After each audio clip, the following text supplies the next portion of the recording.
नमस्कार, मैं हूं माही सिंह और आप देख रहे हैं नेक्स्ट नाइन न्यूज। आज बात करने वाले हैं दिल्ली की, जिसमें अरविंद केजरीवाल इस बार के लोकसभा चुनाव के बाद कहीं ना कहीं फंसते हुए नजर आ रहे हैं। जी हां, 7 सीटों पर अरविंद केजरीवाल अपने प्रत्याशी उतारते हैं, लेकिन सभी को हार का सामना करना पड़ता है। 4 सीटों पर अरविंद केजरीवाल खुद चुनाव लड़ रहे थे, 3 सीटों पर कांग्रेस पार्टी चुनावी मैदान में थी। ऐसे में जोरों शोरों से कहीं ना कहीं चुनाव प्रचार चलता है, लेकिन अरविंद केजरीवाल को एक भी सीट पर जीत नहीं मिलती है। माना यही जा रहा है कि क्या आने वाले विधानसभा चुनाव जो 2025 में होने वाले हैं, उसमें अरविंद केजरीवाल को राहत मिल पाएगी या नहीं, ये बड़ा सवाल है। लेकिन लगातार अभिषेक मनु सिंघवी जिस तरीके से अरविंद केजरीवाल को बाहर निकालने की पूरी जद्दोजहद में लगे हुए हैं, माना यही जा रहा है कि हो सकता है कुछ दिनों बाद अरविंद केजरीवाल को जमानत मिल जाए। लेकिन अगर पूरा ये मामला देखा जाए तो अरविंद केजरीवाल के फेवर में जाता हुआ कहीं नहीं दिखाई दे रहा, क्योंकि इसके पहले अरविंद केजरीवाल के खिलाफ जब उन्होंने 7 दिन की मोहलत मांगी थी,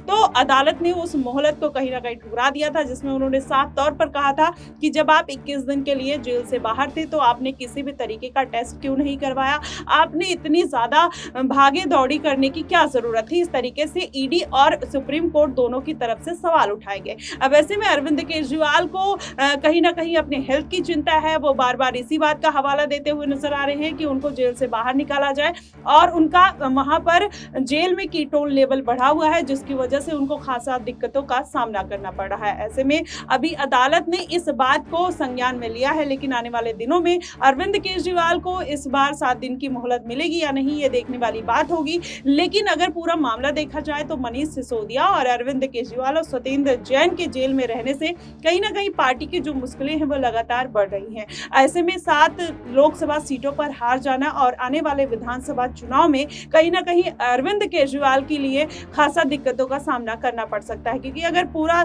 चुनावी रणनीति देखा जाए तो कहीं ना कहीं अरविंद केजरीवाल और आम आदमी पार्टी को बनानी होगी,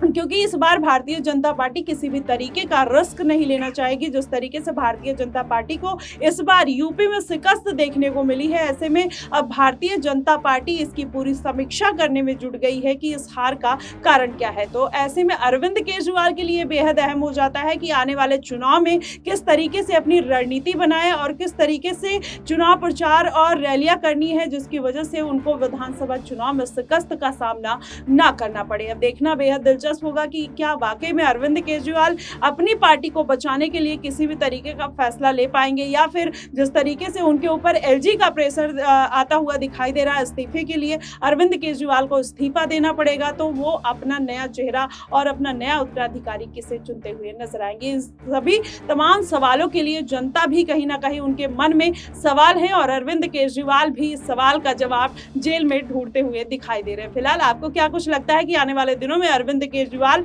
जेल से बाहर आएंगे या नहीं, आप हमें कमेंट बॉक्स में जरूर बताइएगा। फिलहाल के लिए बस इतना ही। देश और दुनिया की तमाम खबरों के लिए हमारे साथ बने रहिएगा नेक्स्ट टाइम न्यूज पर।